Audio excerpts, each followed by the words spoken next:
Somewhere right now, there is a latte that's been brewed from the best espresso beans in the world, and the steamed milk has formed this perfect little leaf to adorn the crisp white ceramic cup that it sits in. And every second, it's getting colder and colder because the customer just can't seem to get that Instagram-worthy picture. Maybe you've witnessed somebody like this before. Maybe you've been somebody like this before. And either way, you would not be alone. 3.25 billion is the number of photos that are shared on social media platforms every single day. And that's added up to 6.4 million pictures of perfect lattes, and that's just on Instagram. Which to me must say that getting a lot of likes on a photo tastes better than getting a drink of coffee while it's still hot. Now, in our culture today, we often use social media like this. We use it as a way to give people a small glimpse into our lives that they might not get otherwise. And every post, caption, profile update, and check-in that we do has knit together our own unique digital identity. And we're invested in that identity because to us, it represents who we are and what we stand for. So in a lot of ways, sharing a picture of our morning coffee goes a lot deeper than just letting the world know we've had our caffeine fix. It's a way to seek acceptance. And every like we receive is a way to measure our own relevance in a world that is constantly changing and evolving.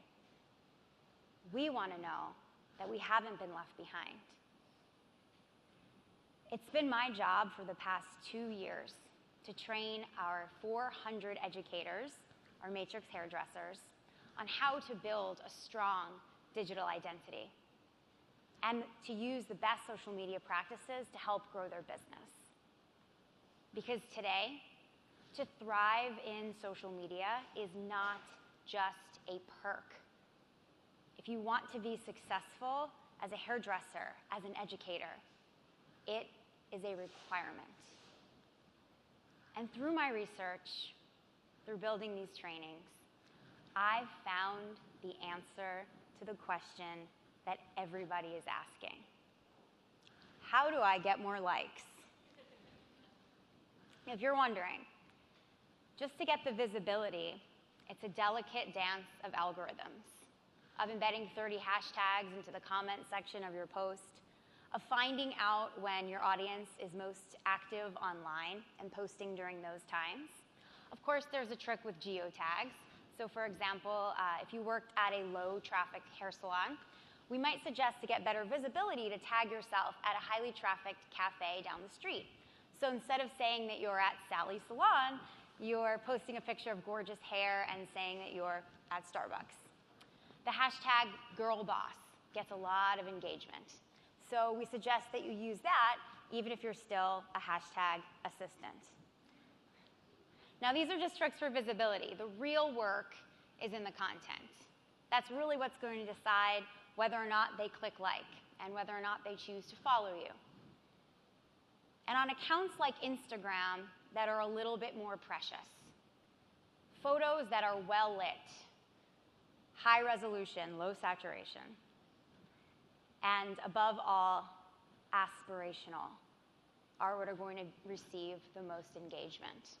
Which means that to be a master at social media, you also need to master the art of self-editing and curating your life. When my team put these best practices into use, we grew our reach from 400,000 to 12.6 million in 1 year. Social media had become a game that I was teaching people how to win by way of self-editing. And for that, I hope my message today can serve as my redemption. 4 hours. 4 hours is the amount of time that we spend per day on our cell phones. And that's worldwide. So if you think that's a lot, the number actually goes up to 5 hours a day in the US. So according to Jade's presentation earlier, we're all dead.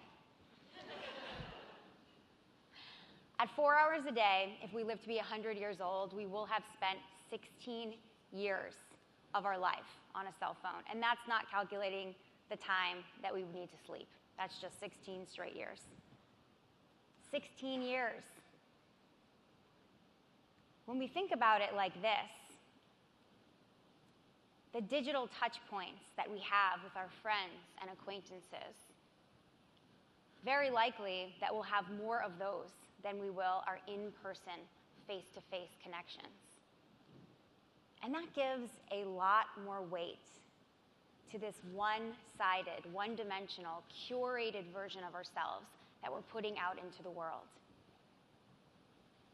And the danger comes when we make assumptions about how other people are doing, their well-being, their vitality, simply by what they post online. And even more so when we measure our own worth and value and capacity to be loved by how we size up to it. There was a study done at the University of Houston that found that people who use social media in a way of comparison behavior were more likely to feel isolated and alone. And studies around the world have found a correlation between the rising use of social media and the rising rate of depression in our youth. I think what we do forget, although we know it intuitively for ourselves, is that when we see other people online, we are seeing one side of the story. We're seeing the side that they want us to believe, the side that's happy, right? Where there's only pictures of pineapples and watermelon and everyone's smiling. And I thought a lot about what I was asking people to believe of me. And I was pretty certain I would not find any falsehood in my digital identity because I consider myself to be a pretty honest person. But I took a look. And what I found surprised me. It wasn't so much about what I was showing. It was about what I was leaving out. So here's an example. This is a photo of my mother and I in Thailand, sitting on a swing on the beach overlooking the ocean. Everything about this picture paints paradise, right? And what I left out is that she and I, at the time, actually had a terrible bout of food poisoning. And we could barely stay on the swing long enough to take this picture. So while the caption reads, Thailand dreaming, it really should say, we are too nauseous to enjoy this swing. Here's another one. This is a photo of me. I was in Cancun doing video editing with Matrix, doing a training. And what I left out about this picture is that I voluntarily, unlike Min, edited my own nose. Mainly because it's a side profile. I just didn't like it too much. Guys, Facetune, have you heard of Facetune? Great app for that. Posted the photo with the caption, Flashback Friday to braids and video editing in Cancun with Matrix. Who else feels like this is a lifetime ago? And what I really should have said is, because of a deep insecurity that I can't explain, I felt the need to edit my face before sharing this, but thanks for the memory. Hashtag did not wake up like this. Lastly, here's a beautiful shot, 2 glasses of champagne overlooking the New York City skyline, a backdrop of rain. The caption reads, 2 ways to beat the rain. And what I left out is, I was alone. Or to put a positive spin on it, they're both mine, right? Don't be sad about it. Don't be sad about it. So often, we use social media the way that we play the common game of deception, where we distract people with the shiny thing so they can't see what's happening behind the curtain. And I can picture all of us just standing behind curtains, peeking our heads out, waiting for the invitation to come out as we really are, and to be really seen, and to be really heard, and to be loved anyway. And on that thought, then the answer to this social media problem could not be that we should disconnect entirely, but that we have to start connecting differently. We have to be more authentic, because that is where we really connect with each other. Not on what makes us amazing, right, and the best days of our lives, but it is in those vulnerable moments. And to do that, we have to have the courage to be vulnerable in a world that is pressuring us to be perfect. There's two things I want to ask of you today after you leave. The first one, just bring a little mindfulness to your social media practice. The next time that you're going to post, ask yourself why. What is the intention? Is it to inspire? Is it to educate? Or is it simply to show the world how awesome my life is? And if you can't answer that, then just ask yourself this. Is it true? And if it's not true, don't post it.